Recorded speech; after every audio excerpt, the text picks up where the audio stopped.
companies, small businesses, and everyday Americans hoping to start to see relief. But what that's going to look like remains unclear. NewsNation's Alicia Nieves is here with us. Alicia, you've been watching the market since the Supreme Court decision was announced. How will this ruling affect consumers? Yeah, from Wall Street to mainstream, I think the biggest question that the average person, you, me, who bought things over the last year, have is, prices went up because of tariffs. How quickly do they come back down? And I want to temper those expectations with the reality. Listen, if we're going to see prices potentially start coming back down on the premise that the administration doesn't impose, further tariffs in the future, that hasn't quite happened just yet, we're going to probably see that in goods that are dynamically priced. Things like commodities, think steel, aluminum, potentially even lumber.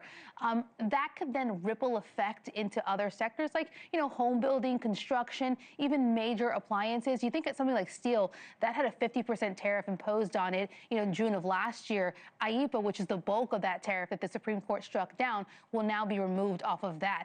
That being said, I think I'm skeptical more broadly when you look at consumer-facing products. Think, price of your cell phone, those beauty products, grocery store items.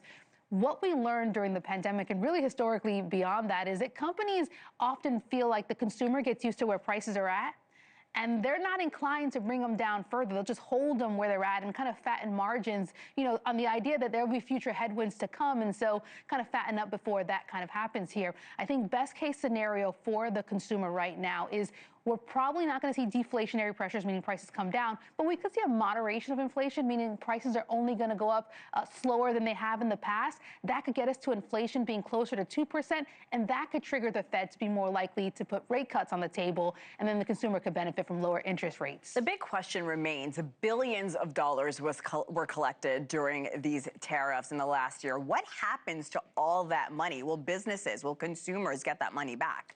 It's most likely that this is going to be a windfall for companies. You're talking $250+ billion that were generated from tariffs last year. About $175 billion of that fall under IEEPA. That's what the Supreme Court struck down yesterday. So that's the potential, pot that could be refunded here.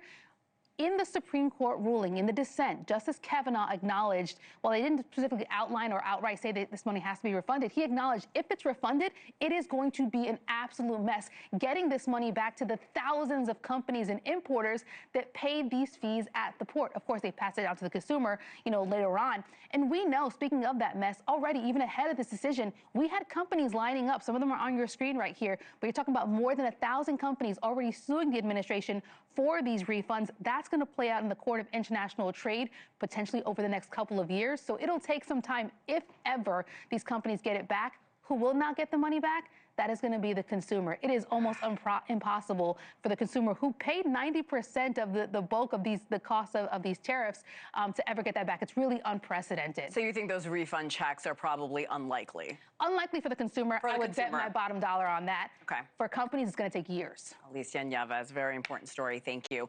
Thank you for watching. Subscribe below and download our NewsNation app right now on your phone, and you will get fact-based, unbiased news for all Americans.